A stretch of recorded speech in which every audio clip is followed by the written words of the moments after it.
नमस्कार। आप सभी का एक बार फिर से स्वागत है हमारे चैनल त्योहार सूत्र में। आप सभी को राधा रानी के जन्मदिन की हार्दिक शुभकामनाएं। आइए इस सुंदर मौके पर सुनते हैं राधा रानी की एक सच्ची कहानी। दोस्तों, इस कहानी में हम बात करेंगे कि किस तरह जब हम सच्चे मन से भगवान को पुकारते हैं तो वह दौड़े चले आते हैं और हमारी पुकार उन तक जरूर पहुंचती है। दोस्तों, भगवान को भी अपने सच्चे भक्तों की उतनी ही जरूरत होती है जितनी हमें भगवान की। तो आज मैं आपको बताऊंगी कि अगर आपके जीवन में किसी चीज का अभाव है तो उसकी जगह भगवान का भाव प्रकट करके आप अपने जीवन की उस कमी को दूर कर सकते हैं। तो आज बात करते हैं बरसाने गांव की, जहां राधा रानी एक सेठ की पुत्री बनकर खुद आई थी।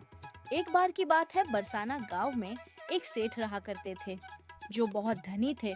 उनके 3 पुत्र थे, लेकिन उनके कोई भी पुत्री नहीं थी।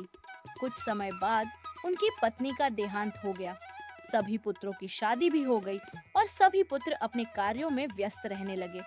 पुत्रों को अपने बच्चों से, पत्नी से और कार्यों से फुर्सत ही नहीं मिलती। सेठ जी के दिल की बात सुनने वाला कोई भी नहीं था।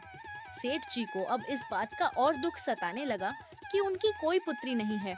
अब वो इसी बात से परेशान होकर दुखी रहने लगे। एक बार एक महान पंडित उनके घर आए और उन्हें परेशान देखकर उनके दुख का कारण पूछा। सेठ जी ने उन्हें कहा, मेरी कोई पुत्री नहीं है। इस वजह से मुझे अपने जीवन में यह अभाव रहता है कि मेरी कोई पुत्री क्यों नहीं है। तो उन पंडित ने उनसे कहा, यह भी कोई परेशानी की बात है।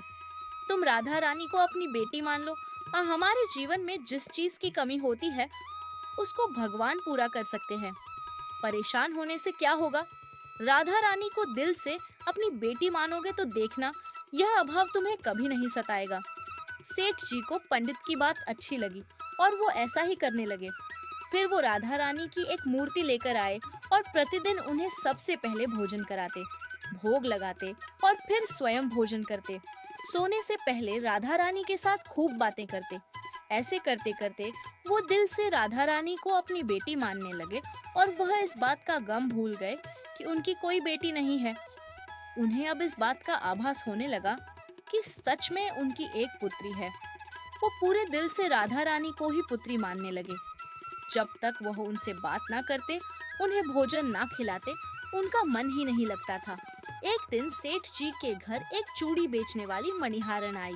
वो मणिहारन अक्सर आती थी और सेठ जी की बहुओं को चूड़ियां पहनाकर जाती थी। एक दिन जब वो चूड़ी बेचने घर पर आई, उसने सेठ के तीनों बेटों की बहुओं को चूड़ी पहनाई। जब सेठ जी की बहुएं चूड़ी पहनकर चली गई, तो उसके सामने एक और कन्या आई। उसने कहा, मुझे भी चूड़ियां पहना दो। चूड़ी वाली ने सोचा शायद सेठ जी के घर में कोई मेहमान आई है, तो उसने उनको भी चूड़ियां पहना दी। उसके बाद चूड़ी वाली सेठ जी से पैसे मांगने सेठ जी की दुकान पर गई और बोली, चूड़ी के पैसे दे दो। और उसने पहले से अधिक पैसे मांगे। सेठ जी ने कहा, क्या तुमने चूड़ी के दाम बढ़ा दिए हैं? तो उसने कहा, नहीं, मैंने चूड़ी के दाम नहीं बढ़ाए, परंतु आज मैंने 4 जनों को चूड़ी पहनाई है।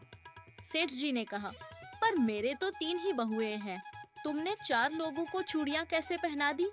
तो उसने कहा, नहीं, मैंने आज 4 जनों को ही चूड़ियां पहनाई है। सेठ जी ने कहा, तुमसे कोई गलती हुई है। मेरे घर पे तो चूड़ी पहनने के लिए सिर्फ 3 ही बहुएं हैं। और सेठ जी ने ऐसा कहकर चूड़ी वाली को 3 ही लोगों के पैसे दिए।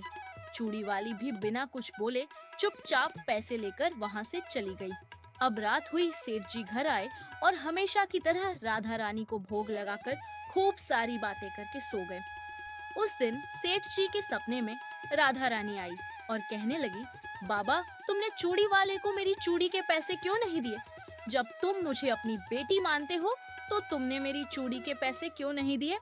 और ऐसा कहकर लाडली बेटी की तरह वो रोने लगी। यह सब देखकर सेठ जी की आंख खुल गई और वह भी रोने लगे। सुबह हुई तो वह चूड़ी वाली के घर गए और उसे बहुत सारी स्वर्ण मुद्राएं देकर उन्होंने कहा, तुम कल सच बोल रही थी, तुमने 3 नहीं 4 लोगों को ही चूड़ियां पहनाई थी। मैंने राधा रानी को अपनी बेटी माना हुआ है। तुम बहुत भाग्यशाली हो जिसको राधा रानी के दर्शन हुए। मैं इतने दिनों से उनको अपनी बेटी मान रहा हूँ। उनके दर्शन को तड़प रहा हूँ और तुमने एक बार में ही उनके दर्शन कर लिए। तुम्हें चूड़ियों का जो भी दाम चाहिए मुझसे मांग लो। यह सुनकर मणिहारन की आंखों में भी आंसू आ गए। उसने कहा, जब मुझे खुद राधा रानी के दर्शन हो गए तो इससे ज्यादा मुझे और क्या ही चाहिए। उसने सेठ के सामने हाथ जोड़कर कहा, आपकी वजह से मुझे राधा रानी के दर्शन हुए। इससे तो मेरा जीवन ही सफल हो गया। मुझे तो अब कुछ और चाहिए ही नहीं। तो दोस्तों, देखा, जब हम भगवान को दिल से पुकारते हैं, उनकी पूजा अर्चना करते हैं, तो वह कैसे हमारे पास दौड़े चले आते हैं। तो यह थी राधा रानी के चमत्कार की एक बहुत ही सुंदर कहानी। आपको यह कहानी अच्छी लगी हो तो मेरे चैनल को लाइक और सब्सक्राइब जरूर करें और कहानी के बारे में कमेंट करके जरूर बताएं। धन्यवाद।